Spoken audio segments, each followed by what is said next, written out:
আচ্ছা মামা, আপনি তো বহুত বহুত সুপারি গাছ গাড়ি আলালেন। আচ্ছা, আপনার কি কোনো প্ল্যান ট্যান আছে নাকি ভবিষ্যতে? প্ল্যান তো মানুষ তো আশা নিয়েই বাঁচে।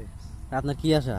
আমার মনের আশা যে আমার তো চাকরি বাকরি নাই, আমি তো বেকার। বেকার। হুম তো আমার মনে আশা আছে যে আমার যে জায়গাগুলো আছে হুম এই জায়গার আইল দিয়া হুম।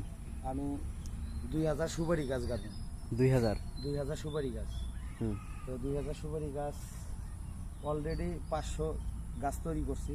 এই যে গাছগুলো দেখতেছো, এই গাছগুলো আমি কিনে নিয়েছি, এগুলো আপনার 70 টাকা পিস। হুম। 500 গাছ নিয়েছি অলরেডি। আজকে কালকে গতকাল আজকে মনে হয় 200 গাছ গাড়লাম, আর 300 চারা আছে। এগুলো কি এদিক দিয়ে 300 এদিক চারা দিয়ে এই এদিক দিয়ে ফাঁকাটা গাড়বেন? দিয়ে গাড়মু। হ্যাঁ। মানে এটা হলো বলান।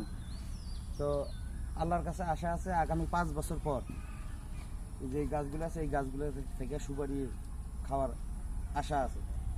তাহলে তো আপনি বহুত টের মালিক আছেন 5 বছর পর। 5 বছর পর আল্লাহ যদি রহমত করে, তোমাকে দোয়া আশীর্বাদে, তো প্রতি গাছ যদি 500 টাকা করে বিক্রি করি, 2000 গাছে থেকে আস্তে আস্তে 10 লাখ টাকা আগামী 5 বছর পর। তো আমার মতো যারা বেকার আছেন, বেকার ঘুরে বেড়াতেছেন, যদি বাড়ি আনাচে কানাচে 5 শতক মাটিও থাকে, সুপারি গাছ লাগান, ভবিষ্যতে ফায়দা আছে। কারণ কি, যে আমরা যে জমি বাড়ি আনাচে কানাচে যে বেকার জমি পড়ে আছে থাকলে এগুলো। মানুষ ইকোলেক্টার গাছ গাড়ে, ইকোলেক্টার গাছ গাড়ে লাভ নাই। তো বেকার ক্ষতিকর গাছ। ইকোলেক্টার গাছ হলো ক্ষতিকর। আর এই যে সুপারি গাছ দেখতেছে, এগুলো হয়তো 2, 4, 5 বছর পর সুপারি ধরা শুরু করবে। যে বর্তমান সুপারির দাম হুম 500 টাকা, 400 টাকা, 600 টাকা পর্যন্ত কম। একটা করে গাছ যদি 500 টাকা বিক্রি হয়, আর যে বাড়িতে 100 গাছ থাকবো, মাসে বছরে 50,000 টাকা, আর আল্লাহর মতো 6 মাস কোনো অভাব থাকবে না। তাহলে তো আমারও গাছ গাড়া লাগে। অবশ্যই তাহলে আমাকে ব্যবস্থা করে দেন তাড়াতাড়ি। আপনি কোন থেকে নিয়েছেন? আমাকে গাছ 100 গাছ লাগাই দেন, কি কোন? তোমার জন্য 100 গাছ বরাদ্দ।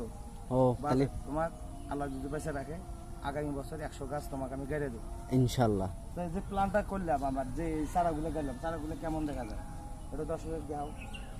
হয়েছে তো, মোটামুটি সুন্দর হয়েছে। তবে এই ফ্ল্যাটটা ভরাট করলে আরো সৌন্দর্য বাড়বো, বুঝছেন? বুঝলেন নাই?